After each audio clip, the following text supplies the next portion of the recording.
Welcome to Voices of Inspiration. I'm your host, Amelia Old. Today we have the pleasure of welcoming a truly remarkable individual to our show. Born with a rare form of muscular dystrophy, our guest has faced challenges that many of us can scarcely imagine. Her story is not defined by limitations, but by an unwavering determination to embrace life fully.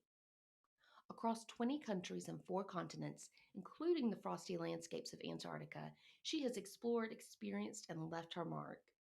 She has become an advocate for accessible travel, sharing her insights on the World on Wheels blog to make the journey easier for others. Today, we have the privilege of hearing from this accessible travel blogger who defies expectations and showcases the beauty of a life well traveled. Please join me in extending a warm welcome to our guest, Kristin Secor. Kristin, thank you for being here and allowing us a glimpse into your incredible journey. Everyone has a story to tell. We connect and relate to one another when we share our stories. My name is Amelia Old, and I am your host of Voices of Inspiration. Join me as I share stories of friends, family, and strangers from my everyday life and travels. You will laugh, possibly cry, or walk away feeling connected more than ever to those around you and ready to be the change our world needs. Everyone has a story to tell. What's yours?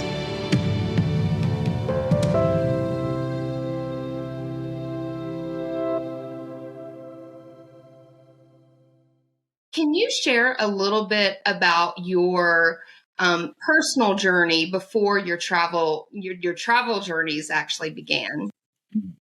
Absolutely. So I was born with a rare form of muscular dystrophy. It affects my breathing. This is my ventilator.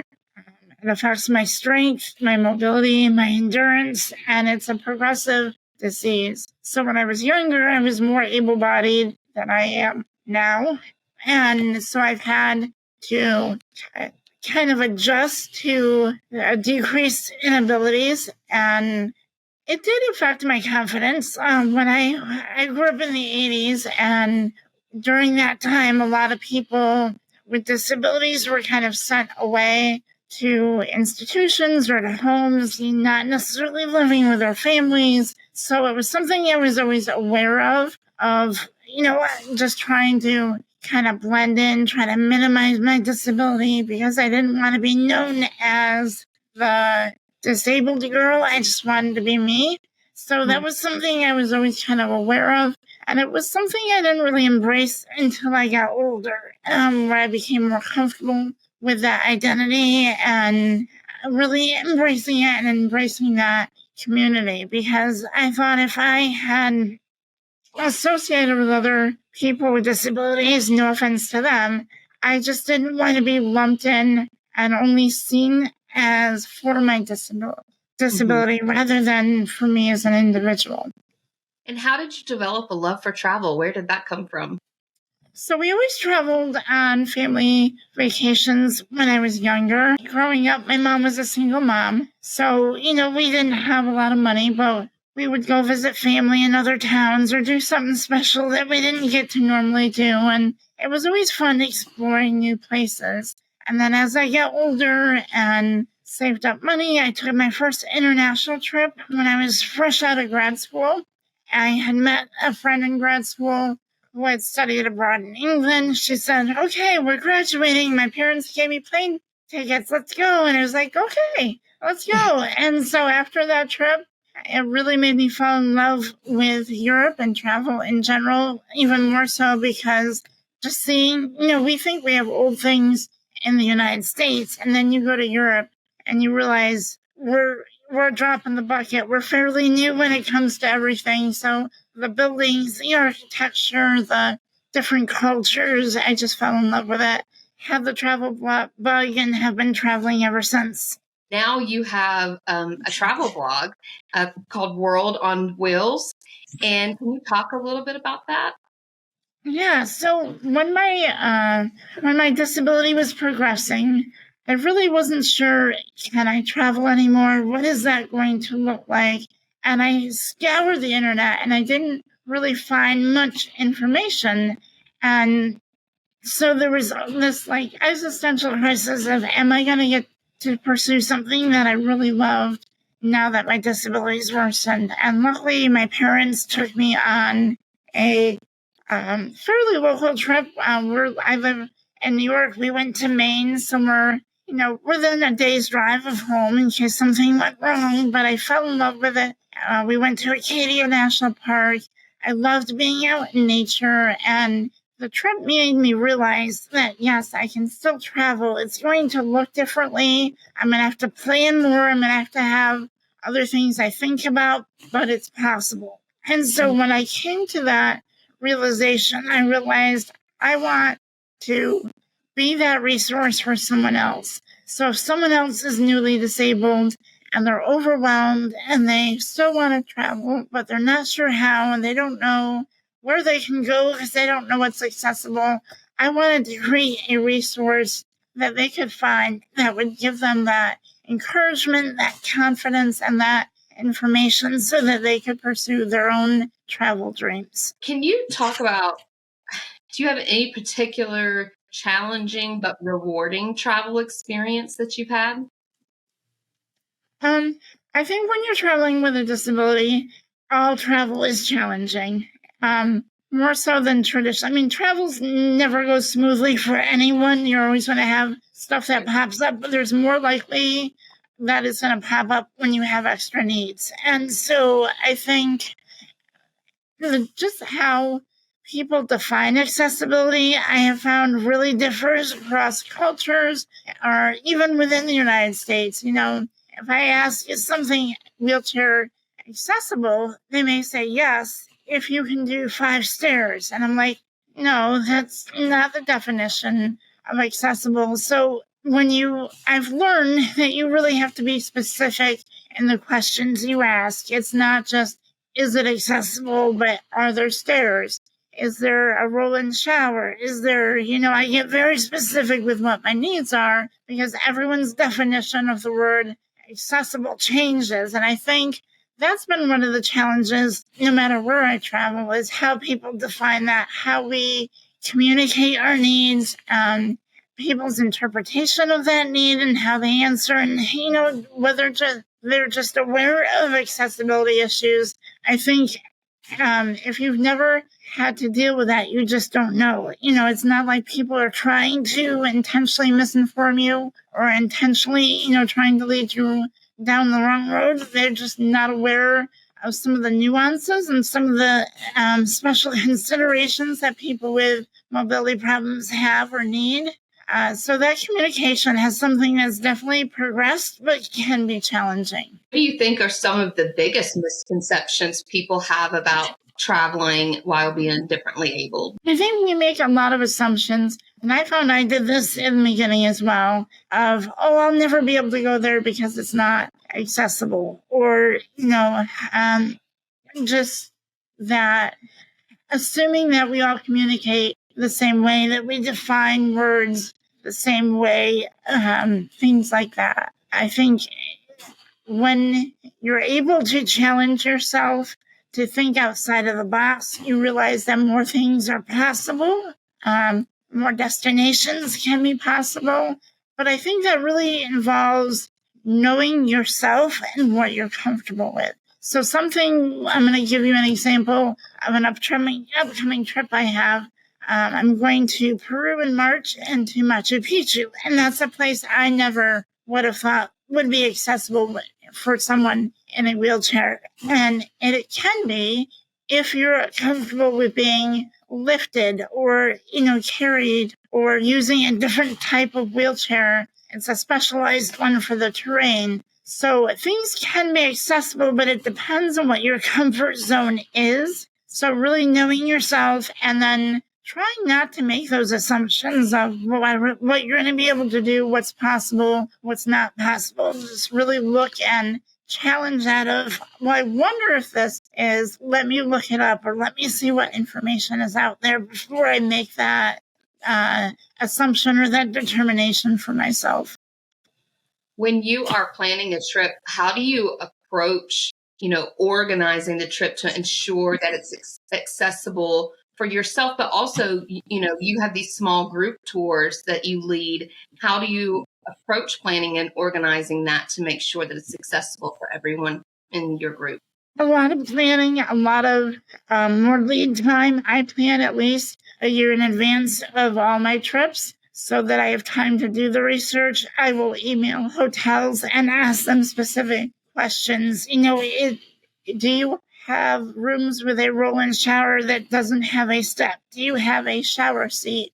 Do you have, room, no steps to get into your building? Can you send me pictures? Because they may say, oh yeah, it's accessible. And they send me a picture and I'm like, yeah, that's not really going to work for my, particular needs. So I really ask for more information. I do a lot of research online. I use Google Maps a lot because when trying to find restaurants, that helps when you have the street view on Google Maps to see what does that entrance look like? Is there going to be a spot where I can get in with my wheelchair? Is that going to be possible or not? I also look into, there's a lot of companies that specialize in accessible travel. And so, especially for my small group tours, I will partner with them because I do the reviews. I look to make sure that they know what they're doing, how long they've been in business, what the feedback has been. But I also look at, their photos of how do they accommodate, what do their vehicles look like, what do the rooms that they use look like. I have conversations with them of what type of person is this trip best suited for? Can it accommodate powered wheelchairs, or is it better for manual wheelchair users? What about accessible bathrooms? Do you have, those stops along the way so that I can make sure I know what kind of needs they're going to meet and address? So a lot of it is communication and networking and just asking those questions for people that are traveling so that all they really have to do is show up and enjoy the trip. And one of the things I do when I organize a small group tour is I, help them with any anxiety or fear they may have, because a lot of them, really want to do the trip, but they have all these questions, and I ask the tour operator, or I ask, the hotels and things like that, so I can say, yes, I've thought about what your needs may be. I've thought about this, what are your concerns? Let's talk through them. Let's try to problem solve through them so that I can help you enjoy this trip. So how do you choose the destinations that you take your groups on? So for the trips next year, I have chosen pretty big bucket list destinations that anyone would have, whether you're able-bodied, whether you're a person with a disability. We are doing Peru and Machu Picchu, and then we are doing a South African safari. So those are big items, no matter who you are, it would be like, yes, that sounds awesome. And that's really my goal, is I want to go to destinations that maybe people wouldn't have thought was accessible or possible, and let them know, hey, let's challenge those assumptions, but also let's help you check off these really cool destinations off your bucket list. I mean, there are places I want to go as well, because I joined all the tours, but it's also like, okay, let's think about what are the harder destinations to plan. Let's make that easier. Or maybe the more expensive destinations that if you did a private tour there would be, tens of thousands of dollars. And when you're in a small group tour, you're splitting that cost, so it makes it more affordable and more accessible monetarily as well. So it's really looking at, okay, where are the dream destinations anyone would have? Which ones are a little harder to plan for most people? And then maybe which ones are sometimes out of someone's price range that we can make more affordable. And those are some of the major factors when I choose a destination. Do you have a memorable encounter that you've had as part of these trips, that just maybe the someone that's gone on one of these trips with you that, it was just life-changing for them?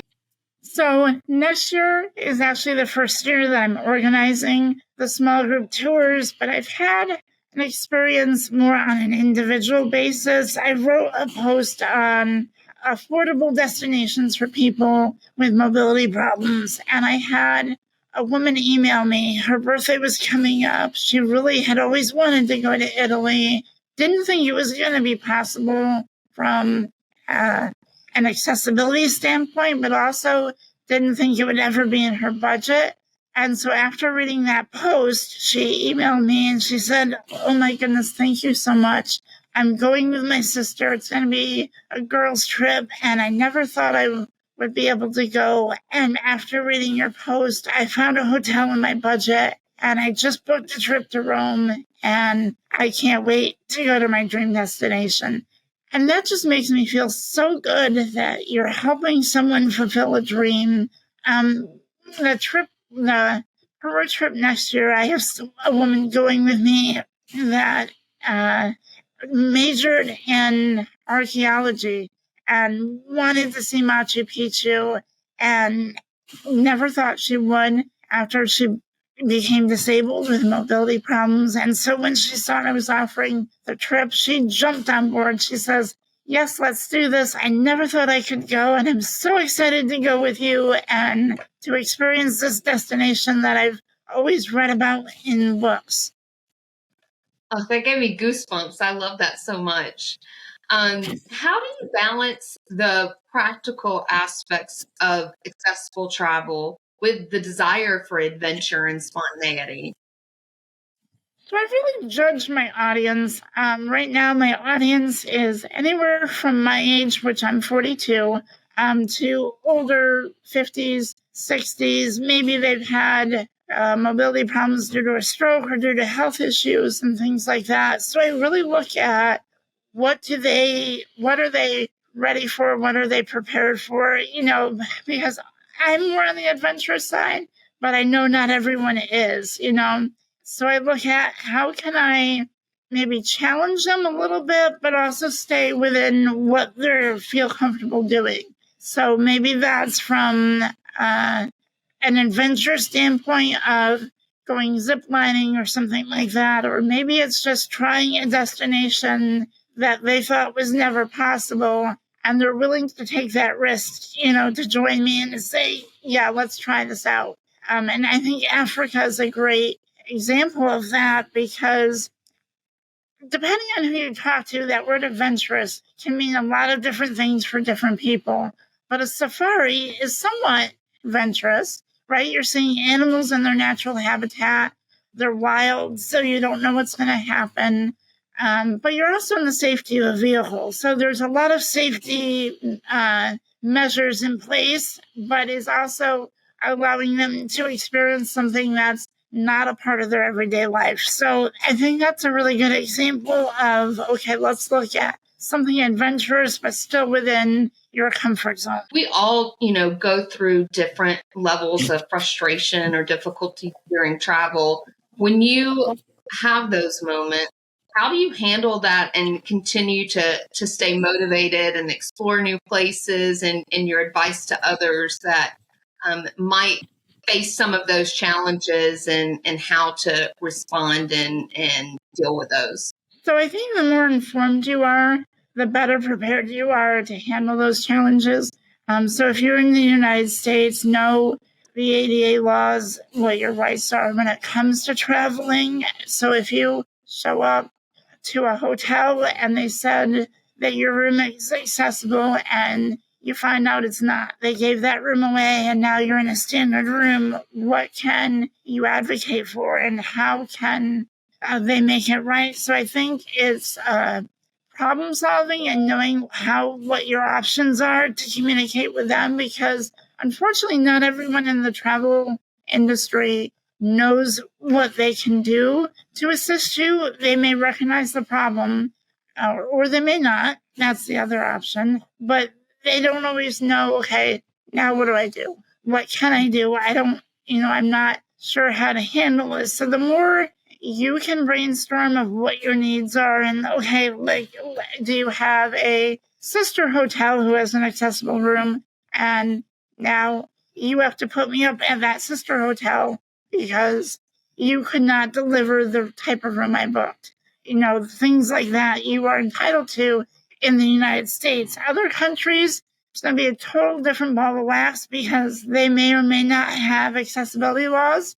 That's becoming a more common thing. Other countries are starting to adapt accessibility laws, but they may be very general. They may be at the very beginning stages. So it's always looking at what are my rights? What are my options? How can I maybe make a room work, even if it's not ideal, and think about those types of things. So the more you can advocate for yourself, and I would always say be pleasant. I know it can be infuriating when you book at what you think is accessible to find out it's not.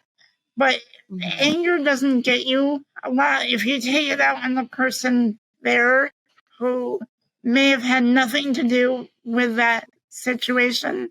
They're going to be less likely to want to help you. So if you can be assertive but pleasant, it's going to get you farther. They're going to want to help you more. And I think it's a time to potentially for education of why this is important, why this is, something that needs to be addressed or looked at or, whatever, and why this is something that how it can be dealt with in the future to help prevent similar issues from happening again. So I guess those are my main points: is know what your rights are, problem solve for that person or with that person because they may not know all the options, and try to be assertive but pleasant so that you can get your needs met. I think that's really great advice. So out of all the destinations that you've been to, what have been some of your favorite, and why do they hold a special place in your heart?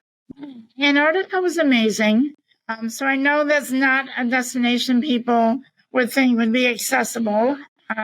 So I think that one was special because it kind of broke down some mental barriers of what's possible for other people. But I also really enjoyed the scenery and the wildlife. We saw penguins every day and whales every day and seals and orca and these gorgeous mountains and these enormous icebergs and, all these things. It was just very different from anything I've ever seen before. So that was really, really special. And I would say Italy. Italy was a place that had always been on my bucket list. It was probably like the first big bucket list item for me. And I went with my best friend when I was a little more able-bodied. I wasn't quite in a wheelchair yet, but I was walking with a cane and definitely had mobility issues. And so that one was just special because when you have a destination that you've always dreamt about, you never know whether it's going to live up to what you've pictured in your mind. And Italy did. It did not disappoint. The food was incredible. The people were so friendly. And it was a trip that I purposely challenged myself with. So stairs have always been something that's been extremely difficult for me. I'm no longer able to do them. But when I went to Italy for the first time, I read that the views from the Duomo in Florence were incredible. But to get to the top, you have to climb 463 stairs. And they're very narrow. There's no railing. And so I said, I'm going to do this. I'm going to do this because I don't know if I'll be able to do it in the future. And I've heard it's an amazing experience, and I don't want to miss out. So I trained in the gym for a year before the trip to try to get my strength up. My best friend, God bless her, helped me. She's afraid of heights, so it was a challenge for her too. And we climbed to the top of that church, and the very last part was a ladder. So I went first thing in the morning because I didn't want there to be a lot of crowds. I didn't want to hold people up. And so whenever there was room on the staircase, I would let people pass me. And at the very end is this basically ladder coming out of the floor to get to, where you can see the view. And I was going up, I was exhausted. I was running out of things to hold on to help pull myself up. And at that point, there was these two gentlemen at the top that just gave me their hands and kind of lifted me up. And it was everyone that I had let pass on the way up the stairs. And when I got up there and they saw me, they all started clapping and they all were rooting for me because they saw how difficult it was for me. But it was this really special shared moment with these perfect strangers that I'll never see again in my life. But in that moment, we all had the same goal. We all accomplished it. And it was just this really connected, beautiful moment. So I think Italy always stands out for me because of that challenge, but also because it was just a really special place. That is probably one of the most inspiring stories anybody's ever told me. That's amazing. That's truly amazing. Wow. What changes would you like to see in the travel industry to make it more inclusive? So I would love to see more accessible transportation options. I know that those are always tricky because lifts are hard to maintain, they're expensive to maintain, but I think just looking at how to include more people. And so whether it's a walking tour, if you're doing a walking tour, can you take the time to try to find a step-free route? Right? So that you don't have to do stairs. Is there an alternative way so that someone with mobility challenges can still join that walking tour? If you're doing a motor tour, is there a way to make that more inclusive? If it's a big bus, obviously you would need a lift, but if you're doing a smaller van, can you do a ramp in the back that leads up and then has space for a wheelchair in the back? So that someone can still participate. And obviously ramps are not as expensive to maintain and to implement as a wheelchair lift would be. So looking at kind of outside the box of how can I offer more options to people. So from a mobility, perspective, but for someone with other types of disability, if you have visual impairments, how can you make that experience more alive for them? Is there a model that they can touch so that they can, kind of experience what you're seeing through touch? Is there a way for people with hearing difficulties to get that information? So if you're talking verbally and your back is to someone, they're not going to be able to read your lips and they're not going to be able to necessarily hear what you're saying. So can you provide written information on what they're saying? Or, if you're using an audio tour, is that compatible with hearing aids and things like that? So just, these tiny little things can make a bigger difference to make travel more inclusive. So I wear hearing aids in both ears. The audio tours can be difficult. And even if it is, like the headphones that go over your ears, sometimes then it makes it too loud. Or, like you said, if the guides, their back is to you, I can hear things, but I may not be able to make out the words. So that's a really good point too. How do you think not just the travel industry, but just individuals as a whole can contribute to creating a more inclusive and accessible environment for everyone? So I think just asking about accessibility, I think from a public perspective, they're starting to realize that people with disabilities want to travel and want to have these experiences, but to have someone kind of show them that there's a market for this of, hey, I love this tour. I've really enjoyed it. Do you offer accessible options? Because I know my grandparent or my parent who maybe had a knee replacement or, has difficulty getting around would love to join, but, they would need extra accommodations. And so really letting people know that you want to see this, even if you yourself don't need something like that, letting them know, hey, I know people, or I would love to see other people be able to participate, even if they have different needs.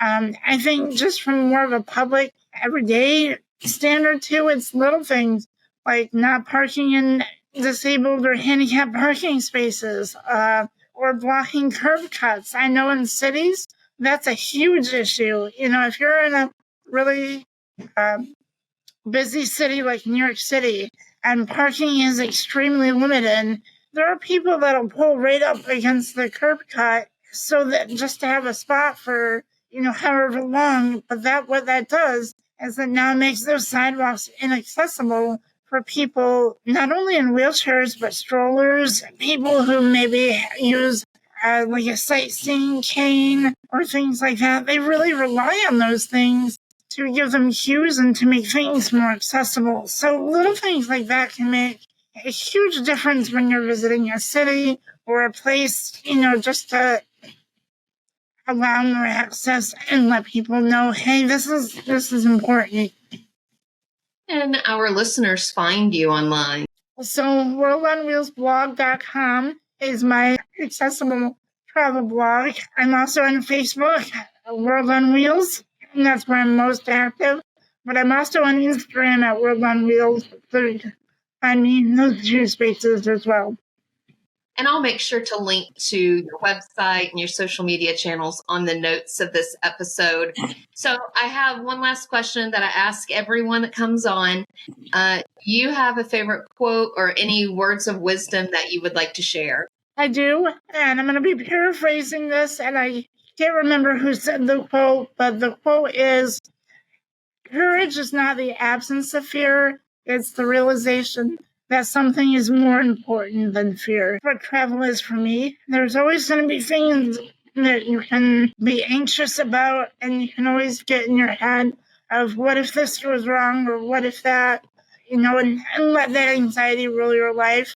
But if you take that chance and you realize that seeing the world and travel is more important than that fear that can be holding you back, it can be a really, really powerful thing. Thank you so much for joining me today. I have loved hearing your story.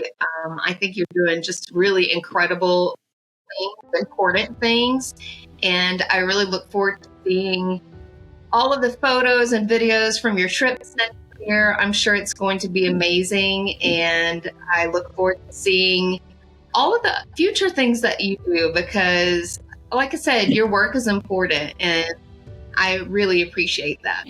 Well, thank you so much for having me. I appreciate it.